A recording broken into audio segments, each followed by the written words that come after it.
محترمینو زمونږ استاسو څلورم نمبر خبره دا د مصابیح د مصنف سره ده. مشکات شریف چونکه مصابیح باندې لیکلی شوی، نو دا صاحب د مصابیح متعلق شپږ خبرو ته فکر کوئ. اوله خبره د نوم او د نسب متعلق. نو د نوم د حسین او کنیه د ابو محمد او لقب د محیی السنه. د پلار نوم مسعود ده او د نیکه نوم محمد ده.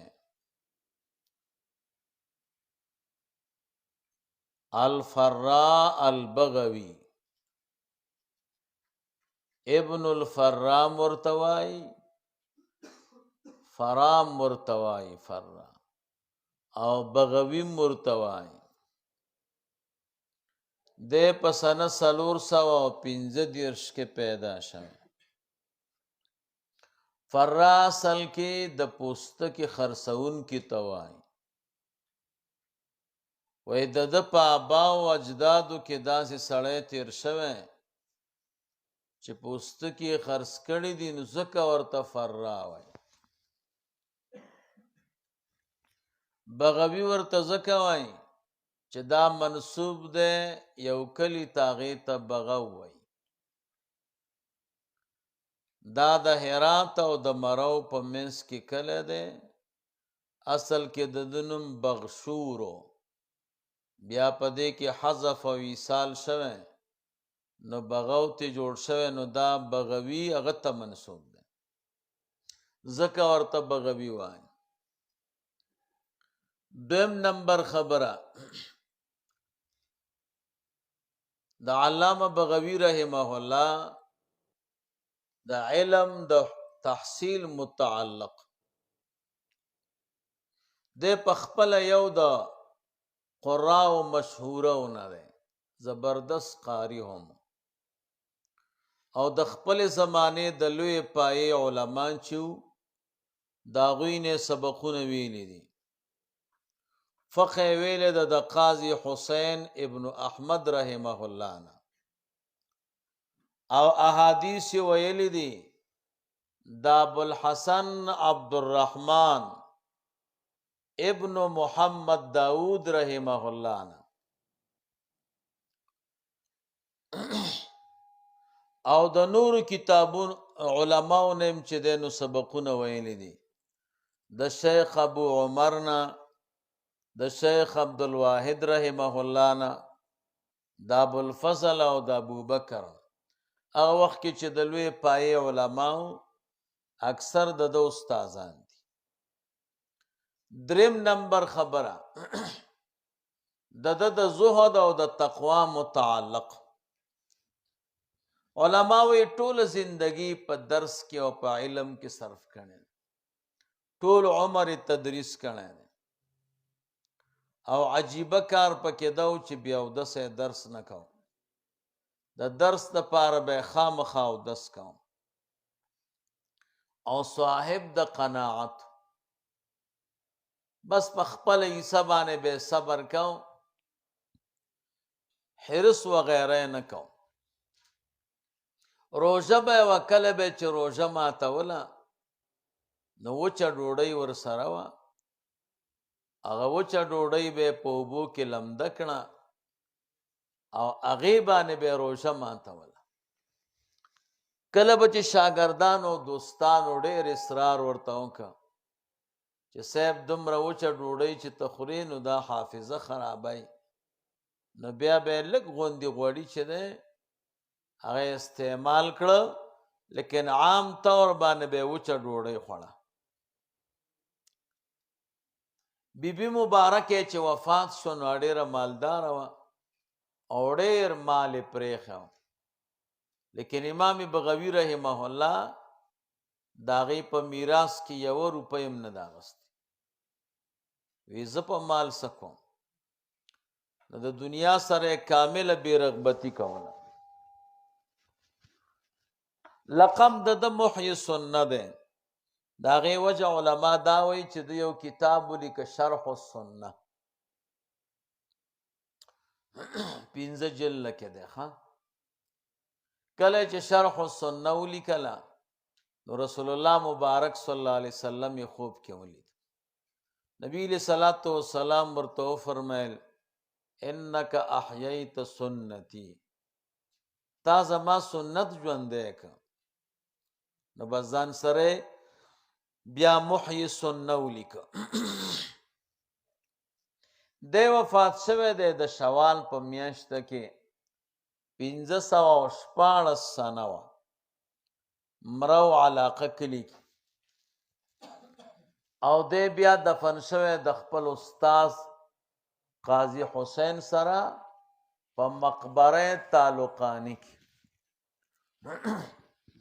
عمر د 80 کالو زیات. 8 نمبر خبره د تصانیف د یو تصنیف چې د مصابیح السنه امنګ او تاسو چې به مشکات شریف وایي دا مصابیح د تصنیف په دې کې 4,400 احادیث دي. په دې کې 2,400 دا د بخاری شریف نه راوړي دي.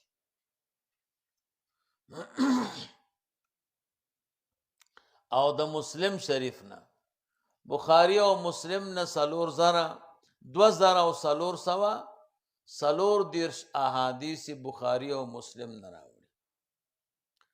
او 2,050 احادیث د سنن نه راوړي. 4 سنن چې دي سنن ابي داود، سنن ترمذی، سنن ابن ماجه، سنن نسائی.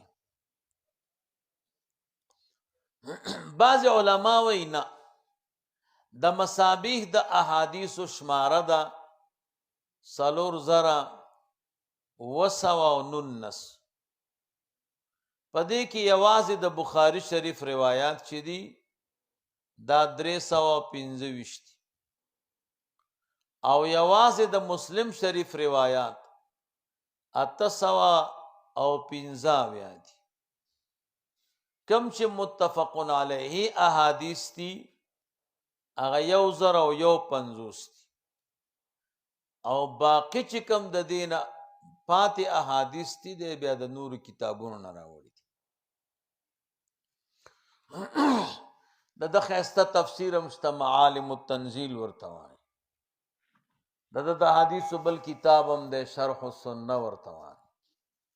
فتاوی هم شته فتاوی بغویه ورته وایي. یو کتاب په سیرت کې لیکلی ښایسته کتاب دی ارشاد الانوار فی شمائل النبی المختار. یو کتاب په فقه کې لیکلی ترجمة الاحکام فی الفروع، بل دی التهذیب فی الفروع، بل کتاب دی الجمع بین الصحیحین. دا د تصنیف ته او دا د لوی پای خیسته عالم دی صاحب د مصابیح علامه بغوی رحمه الله. دا مولوی صاحب 4 خبرې شوې. 5 نمبر صاحب د مشکات. صاحب د مشکات متعلق 5 خبرې ذهن کې ساتئ. د یوې خبرې تعلق د نوم او د نسب سره دی. د نوم دی محمد یا محمود، کنیه د ابو عبدالله او لقب دی ولی الدین. د پلار نوم عبدالله دی. نسبن عمری دی. عمر فاروق رضی الله تعالی عنہ ته نسب رسیدل او مشهور دی په خطیب تبریزی باندې. ته خطیب تبریزی وایي. علماء وی زبردست محدث تے او امام د بلاغت تے لوی عالم زکه دی چې یو لوی عالم تیر شوی مبارک شاه د سید سند صاحب استاذ دی دا مبارک شاه عالم چې دی دا د دې خطیب تبریزی رحمه الله شاگرد دا سلوی شاگردان هم لري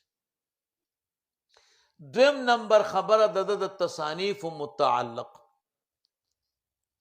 د مشکات شریف یاد کړه دا لیکل دی او مشکات شریف لوی شان لري ښا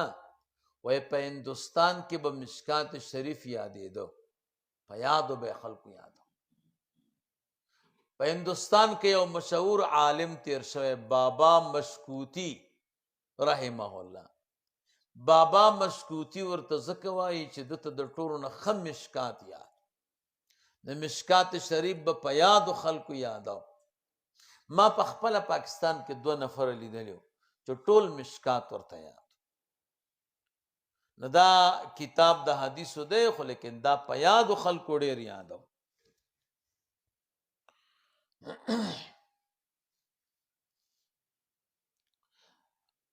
صاحب د مشکات پدې کې د ډېرو محدثینو نا حدیث نقل کړي دي ها دریم نمبر خبره دا ده چې د دو د مصابیح په منځ کې فرق دی ګوره بیا وروسته درته نور فرقونه هم وایم انشاءالله یو فرق دا دی چې مصابیح چې کوم د حدیثو کتاب په هغې کې د راوي نوم نه او دا حدیث چې د کوم کتابو حواله نه وه بیان د ضعف نه و چې دا حدیث ضعیف دی که دا قوي دی که دا منکر دی که دا غریب دی د دې ټولو امورو بیان صاحب د مشکات کړی دی دویم نمبر دا چې صاحب د مصابیحو مصابیح چې دی 2 فصلونه به ذکر کول اول فصل کې به د صحاحونه روایت راوړو بخاری او مسلم او دویم فصل کې به حسان ذکر کول د سنن ابي داود د سنن ترمذی سنن ابن ماجه نسائی صاحب د مشکات طرز بدل ک اکثر 3 فصلونه راوړي اول فصل کې د شیخینو روایت دویم فصل کې حسان دریم فصل کې د نور محدثینو نه نقل کړه و حدیث په کې راوړي اقوال د صحابه کرام د پخپل وی د مشکات شریف په ابتدا کې چې د مصابیح نه علاوه د 14 محدثینو نه ما احادیث راوړي شپږ خو صحاح 6 دي وم نمبر امام مالک رحمه الله اتم امام شافعی رحمه الله نهم نمبر امام احمد رحمه الله لسم امام دارمی رحمه الله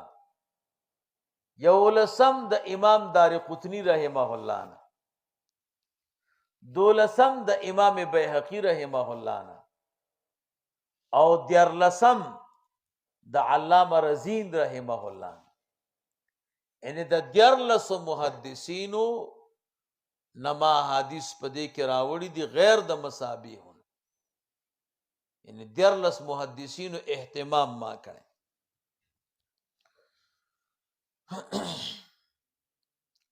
سلورم نمبر خبره هغه د مشکات شریف د احادیث متعلق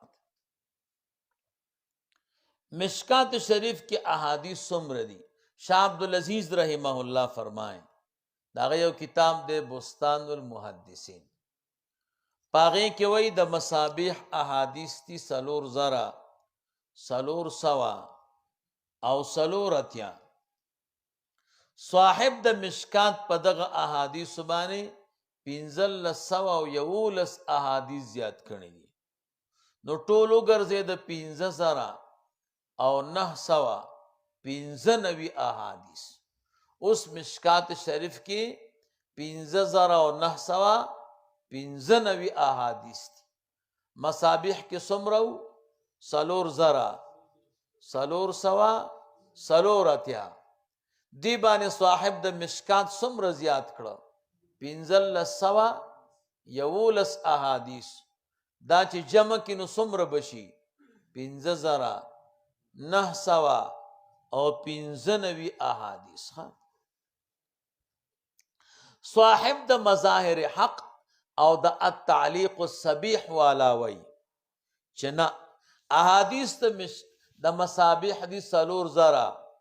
سلور سوا او سلور دیش یعنی سلور اتیا نه دي سلور دیش دي هغوی 50 کم کړي دي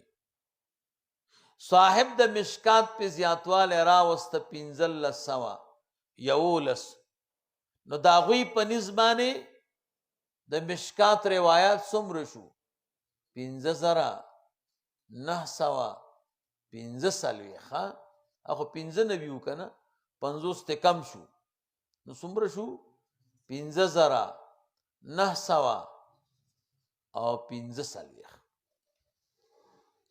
مشکات شریف کی یو کم 10 کتابونه دي کتاب الطهارت کتاب الفلان کتاب الفلان نو د کتابونو تعداد پکې یو کم 10 څومره بابونه دي پکې 320 څومره فصلونه دي پکې 1030 1030 فصلونه دي پکې 320 بابونه دي پکې یو کم 10 کتابونه دي پکې 5 نمبر خبره د صاحب د مشکات د وفات متعلق علما وايي د یقیني طور باندې د وفات سنه نه د معلومه خو تخمینا او تقدیرا دوی وايي چې سنه د وفات 210 د هغې وجه دا ده چې صاحب د مشکات شریف د تصنیف نه چې فارغ شو نو دا د جمعې ورځ وه او روژه مبارکه وه او سنه 210 نو د دین وروستو خو بل تصنیف نه دی راغلی نو د دین معلومیږي چې په همدغه کال باندې دی بیا وفات شوی نو دی وفات ته په سنه 200 او په 10 کې دا زمونږ او ستاسو د مصنفینو لنډ پیژند او معرفت کې 5 نمبر بحث 6 نمبر صاحب د هدایه د صاحب د هدایې متعلق تاسو 9 خبرې ذهن کې ساتئ اوله خبره د نوم او د نسب متعلق د نوم د علی او کنیه د ابو الحسن لقب د برهان الدین د پلار نوم د ابو بکر نو د ابو الحسن علی ابو بکر عبد الجلیل ابن الخلیل ابی بکر حبیب وای د صاحب د هدایت سلسله د نسب ابو بکر صدیق رضی اللہ تعالی عنہ ته رسیږي نو د خواجه ده غټ نسبونه سلور دي یو ته سید وای دویم ته حضرت وای دریم ته خواجه وای سلورم ته میا وای سیدان دا د حضرت علی رضی اللہ تعالی عنہ اولاده ده د فاطمه الزهرا رضی اللہ تعالی عنها او چې د علی صاحب د بلی بیبی نه کم اولاده ده هغه ته علویان وای خواجاگان د حضرت ابوبکر صدیق رضی اللہ تعالی عنہ اولاده ته حضرتان د عمر فاروق رضی اللہ تعالی عنہ اولاده ته او میاگان د حضرت عثمان رضی اللہ تعالی عنہ اولاده ته نو صاحب د هدایت برهان الدین د نسب رسیږي ابو بکر صدیق رضی اللہ تعالی عنہ نو دا خواجه ده د پاتم درجه 511 سنه کې د دوشنبې په ورځ د مازیګر د مونځ نه بعد دی پیدا شوی په سنه 1540 کې د حرمین شریفین ملاقات ته تللی مرغینان دته مرغینانی وای مرغینان چې دی دا د مراغې کلی د مضافاتو نه دی دی چې په کم کلی کې پیدا دی اوسېده د هغه کلی نوم دی رشدین دا د متعلقاتو د مرغینان نه دی دویم نمبر خبره د علم د تحصیل متعلق دیم د خپل زمانه چې کوم لوی علما او اکابرو دا غوینه مولوی صاحب علم زده کړی دی یو لوی عالم تیر شوی مفتی ثقلین نجم الدین ابو حفص عمر ابن محمد النصفی ورته وایي 1510 کې دی وفات دی داغه نه سبقونه ویلي دي یو بل عالم دی ابو اللیث احمد ابن حفص عمر النصفی 1520 کې وفات دی داغه نه سبقونه ویلي دي صاحب د جواهر المضیه وای صاحب د هدایه کان اماما دا امام فقیها زاهدا عالما مفسرا جامعا للعلوم جامع د علوم زبردست پای عالم نے صاحب د هدایه کم چې د زمانی علماء کنه هغه ټول علماء د علم اقرار کړي کني مولا نه مني لیکن د خپل زمانه چې کم معاصر علماء ټول ورته د قدر او د احترام په نظر باندې کړي دریم نمبر خبره صاحب د هدایه په علماو کې کوم مرتبه لري دي کې د علماو دوه قول دي ښا یو قول دا دی چې دا من اصحاب الترجیح دی اصحاب الترجیح پیژنئ کله د ائمه مختلف اقوال نقل دي بیا د پکې معلومي چې دا قول راجح ده او دا غیر راجح نو علما وایي چې دا د اصحاب الترجیح نه دی دویم نمبر قول دا دی چې نه د زمانه چې کوم علما او د اصحاب الترجیح او د متعلق علما وایي چې دا د خپل زمانه د علماو نه فوق نو د اصحاب الترجیح نه فوق مجتهدین فی المذهب دی لکه امام ابو یوسف رحمه الله او امام محمد رحمه الله نو علماوی حق دادا چې دا شمار کړي شي په مجتهدین فی المذهب نو مرتبه متعلق دا دو قول دي سلورم نمبر د تدریس متعلق ټول زندگی په درس کې تیر کړي دا او لوی لوی علما چې دي دا دنه فارغ شوی دي پنځم نمبر عادت مبارک سو عادت مبارک د داو چې هر کار به د چهارشنبه په ورځ شروع کو او د دې په بارک به یو حدیث وی چې رسول الله مبارک صلی الله علیه وسلم فرمایي ما من امر یا ما من شیء بدأ یوم الاربعاء الا وتم دا څه شی نشته چې د چهارشنبه په ورځ شروع شي مونږ هغه پوره کیږي نو هر کار به د چهارشنبه په ورځ باندې شروع کوو د دې حدیث متعلق علامه سخاوی رحمه الله المقاصد الحسنه کې وایي وې دې د پاره ما اصل پیدا نک لیکن مولانا عبدالحی سے وایي ما ورته اصل پیدا کړی اصل دا دی چې وفاء الوفا باخبار دار المصطفى او دغه رنګ امام بخاری رحمه الله په ادب المفرد کې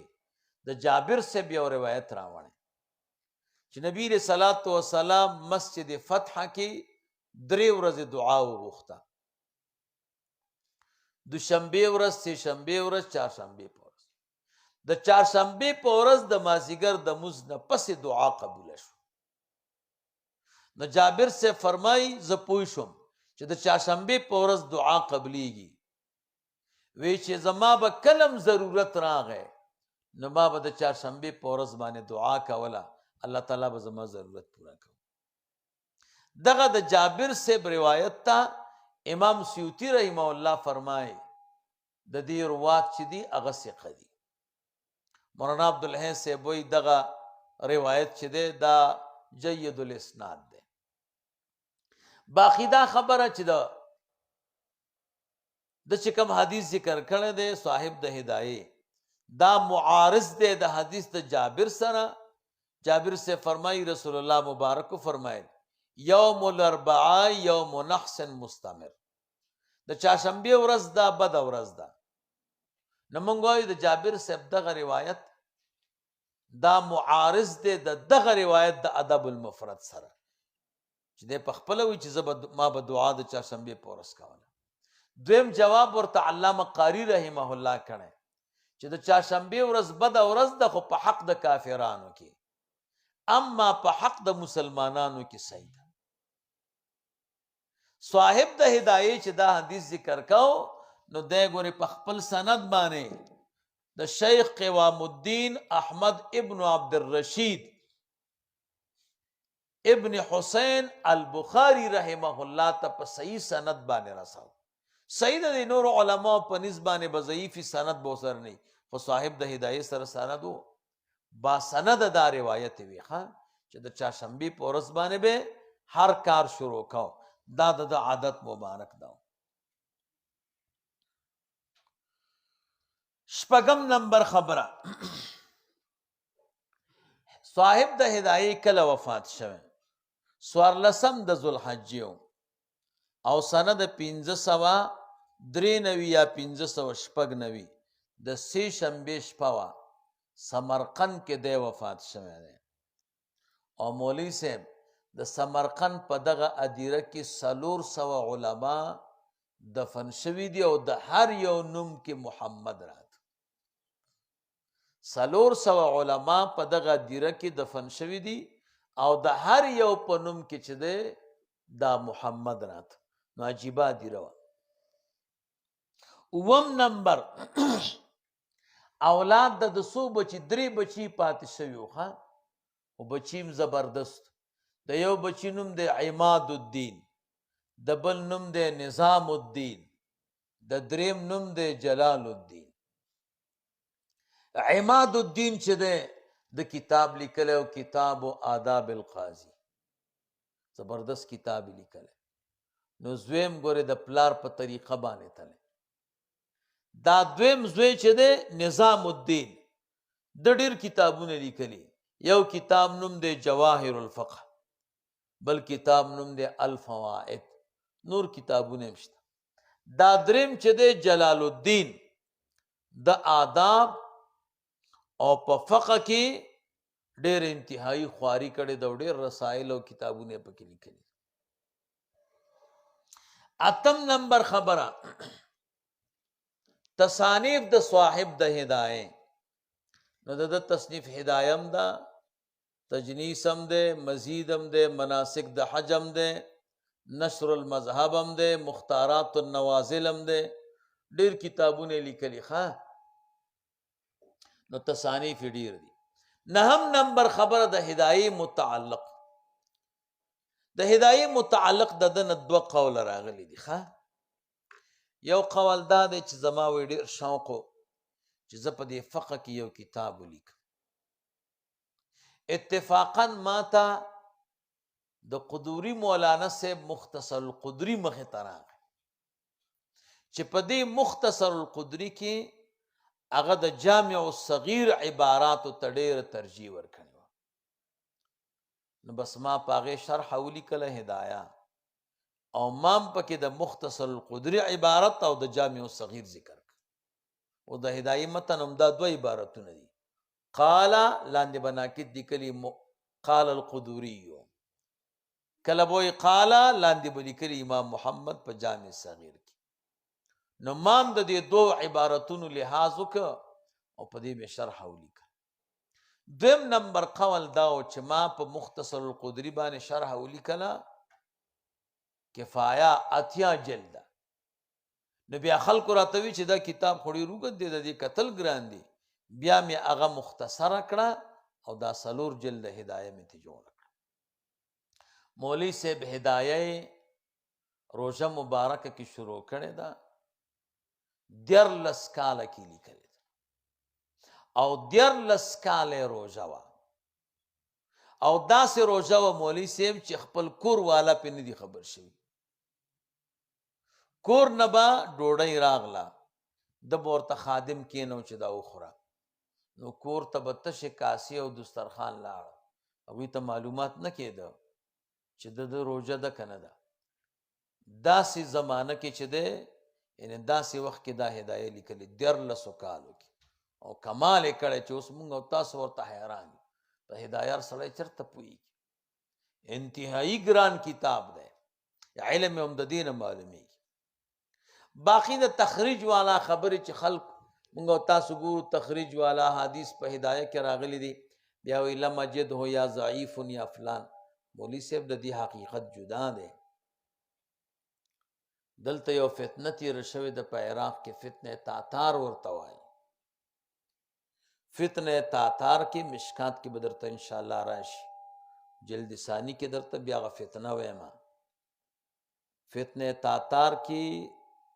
دا دجله و فرات 2 کرته د دې رنگ بدل شوی دی. اول کرت په وینه باندې